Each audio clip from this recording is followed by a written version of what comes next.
हमें ऐसा लगा कि हमारी भी पैरवी करेंगे। जब गए वहां पर तो मोदी साहब से कहा कि मराठाओं को रिजर्वेशन मिलना चाहिए। क्यों मिलना चाहिए मराठाओं को रिजर्वेशन? हम इंतजार करते रह गए कि उनके मुंह से कभी यह भी निकल जाए कि मराठाओं के साथ मुसलमानों को भी रिजर्वेशन मिलना चाहिए, लेकिन नहीं कहा उन्होंने, क्योंकि उनकी मंशा नहीं थी। और आज अगर ये जस्टिफाई करते हैं कि हमने तो दिए थे, ऑर्डिनेंस लेकर आए थे, ये इनकी मजबूरी थी, इसलिए मजबूरी थी कि लोकसभा के अंदर इन्हें पछाड़ा गया था। इन्हें मालूम था कि मुसलमान और दलित समाज जिनके बुनियाद के ऊपर ये 15 साल सत्ता के अंदर बैठे रहे, इन्होंने कुछ नहीं किया। इस वजह से इन्हें पता चल गया था अब असेंबली में भी हमारी पछाड़ होने वाली है, तो दे दो इन्हें। एक ऑर्डिनेंस लाया गया है। अध्यक्ष महोदय, एक नाइंसाफी की हद होती है। आप लोग क्यों इस नजरिए से देखते हैं कि इस मुसलमान जो इस मुल्क के अंदर रहता है ये कोई और है? अध्यक्ष महोदय, 17 करोड़ मुसलमान इस मुल्क के अंदर रहते हैं। हमारे अपने राज्य में करीब 1.25 करोड़ मुसलमान रहते हैं। अगर आप ये नारा लगा रहे हैं कि मुसलमानों के लिए अगर आप कुछ नहीं करना चाहते हैं, अगर आप ये नारा लगा रहे हैं, प्रधानमंत्री साहब कह रहे हैं सबका साथ सबका विकास, आप यकीन मानिए ये मुल्क कभी तरक्की नहीं करेगा अगर आप मुसलमानों को साथ नहीं लेकर जाएंगे। मुसलमानों को आपको साथ लेकर जाना पड़ेगा। और हम भाजपा से ये कहना चाहते हैं, इन्होंने बहुत बड़ी गलती की है और इस गलती का इन्हें खामियाजा भुगतना पड़ रहा है। ये विपक्ष में आके इसलिए बैठे हैं कि इन्होंने मुसलमानों के साथ खिलवाड़ किया था। वो गलती हम भाजपा से, हम शिवसेना से चाहते हैं कि ये गलती आप दोबारा मत दोहराइएगा।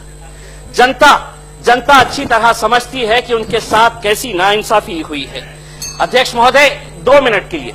अध्यक्ष महोदय, आज मुसलमान बच्चों को हमें क्या चाहिए? अध्यक्ष महोदय, वक्फ बोर्ड की जमीनें जो है, वक्फ बोर्ड की मुसलमानों की यतीम बच्चियों की, बेवाओं की जमीनें हैं। ये जमीनों का अगर किसी ने सौदा किया है 15 साल के अंदर, तो यही सरकार के अंदर बैठे वो नेता है जो आज मुसलमानों के बारे में हमदर्दी की बात कर रहे हैं। कितनी ऐसी जमीन है? अध्यक्ष महोदय, ऑन रिकॉर्ड में यह कहना चाहता हूं कि 93,000 हेक्टेयर जमीन वक्फ बोर्ड की पूरे हिंदुस्तान, महाराष्ट्र के अंदर वक्फ की जमीन है।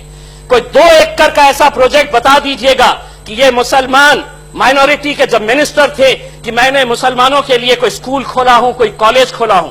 मुझे ये बताते हुए खुशी हो रही है कि पूरे महाराष्ट्र के अंदर पहला हमारा मुसलमानों का वक्फ बोर्ड की जमीन के ऊपर शादी खाना आप लोगों के दौर में आने वाला है।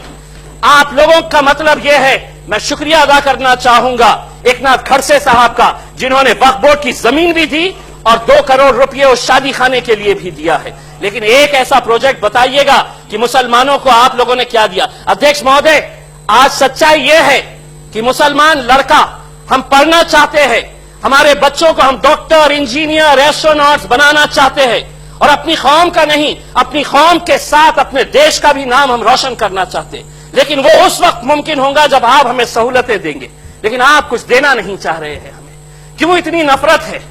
ऐसा क्या है? राजनीति अपनी जगह के ऊपर है, हमारा आपका राजनीतिक मतभेद हो सकता है, लेकिन अगर मुल्क की तरक्की की बात हो रही है तो हम आपसे ये कहना चाहेंगे कि मुल्क को आगे ले जाना है तो अकेला सिर्फ मराठा समाज नहीं, अकेला सिर्फ ब्राह्मण समाज नहीं, दलित समाज नहीं, आपको मुसलमानों को भी साथ में लेकर चलना पड़ेगा। तब जाकर ये जो गाड़ी है ये मुल्क की तरक्की की गाड़ी बन सकती है। अध्यक्ष महोदय, एक आखिरी का 1 मिनट। अध्यक्ष महोदय, एक सच्चाई ये है कि हम लोग हमारे बच्चियों के लिए जब ये मुद्दा उठा था कि हाजी अली दरगाह के अंदर मुस्लिम औरतों ने जाना चाहिए या नहीं जाना चाहिए, औरतों ने जाना चाहिए, लड़कियों ने जाना चाहिए या नहीं जाना चाहिए, जब मुख्यमंत्री देवेंद्र फडणवीस साहब से पूछा गया तो उन्होंने बड़ी जोर से यह कहा कि हां बिल्कुल जाना चाहिए, इजाजत मिलनी चाहिए। हम मुख्यमंत्री साहब से यह उम्मीद करते हैं कि उन्हें कभी एक बयान देने की नौबत आए और ये कहे कि मुस्लिम बच्चियों ने स्कूल में भी जाना चाहिए, कॉलेज में भी जाना चाहिए, यूनिवर्सिटीज में भी जाना चाहिए। आज अफसोस की बात यह है कि हम माइनॉरिटी के अंदर है, हम माइनॉरिटी के अंदर होने के बावजूद भी आज अगर मुसलमान सबसे ज्यादा कहीं पाया जाता है तो इनके दौर के अंदर नेशनल क्राइम रिकॉर्ड्स ब्यूरो ये कहता है कि अगर मुसलमान सबसे ज्यादा, दलित, आदिवासी और मुसलमान, महाराष्ट्र की जेलों के अंदर सबसे ज्यादा यही 3 लोग बंद हैं। किस जुर्म के अंदर? अगर जुर्म किए हैं तो उसका कन्विक्शन भी होना चाहिए, लेकिन नेशनल क्राइम रिकॉर्ड्स ब्यूरो के आंकड़े बताते हैं कि आप जेलों के अंदर बंद करते हैं लेकिन कन्विक्शन उनका होता नहीं है। अध्यक्ष महोदय, ये जब नाइंसाफियां बहुत ज्यादा हो जाती है तब लड़का भटक जाता है। अध्यक्ष महोदय, इस मुल्क को हमको सबको आगे लेकर साथ में चलना है, ये हमारी सबकी जिम्मेदारी है। हम इसीलिए भाजपा के लोगों से ये दरखास्त करना चाहेंगे, शिवसेना के लोगों से दरखास्त करना चाहेंगे कि राजनीतिक मतभेद हमारे रहेंगे, हमारे आपके विचार कभी मिल नहीं पाएंगे, यह है सही बात है, हम लोग अलग अलग उसके ऊपर चलेंगे, लेकिन सवाल यह है कि ट्रेन की पटरी की तरह हमें भी उसी गाड़ी से सफर करना है, आप लोगों को भी उसी गाड़ी से सफर करना है। अगर इस मुल्क को तरक्की करना है तो मुसलमानों को अध्यक्ष जी साथ में लेना पड़ेगा। और साथ ही साथ हमने कहा है कि अगर मराठाओं को रिजर्वेशन मिलना चाहिए तो मिलना चाहिए, लेकिन हम ये पूछना चाहते हैं कि अगर आज मराठाओं की जो हालत हुई है उन्हीं मराठा नेताओं की वजह से हुई है, जिन्होंने हमेशा ये कहा है कि जो कुछ भी है मेरे लिए चाहिए, मेरे समाज के लिए नहीं चाहिए। मुसलमानों के पास तो न तो शिक्षण संस्थाएं है, न कोऑपरेटिव बैंक्स है, न इंडस्ट्री है, कुछ नहीं है। अगर है तो हमारे पास सिर्फ आप लोगों का यकीन है और विश्वास है। बहुत बहुत धन्यवाद। Thank you.